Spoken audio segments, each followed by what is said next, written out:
কে বলেছে রান্না কঠিন? চলুন দেখি কিভাবে সহজ। আসসালামু আলাইকুম। যখন মাথায় কিছু ধরছিল না কী রান্না করব, তখন এই সহজ রেসিপিটি রান্না করে ফেললাম। চলুন দেখি কিভাবে রান্না করেছি।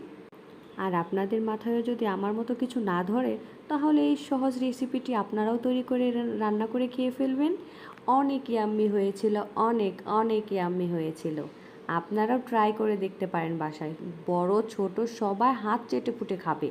অনেক টেস্টি হয়েছিল। আমার বাচ্চাদের জন্য আমি ঝাল একদমই দিইনি, একদমই ঝাল কম দিয়েছিলাম। আপনারাও ট্রাই করে দেখতে পারেন এই সহজ এবং ইয়াম্মি রেসিপিটি।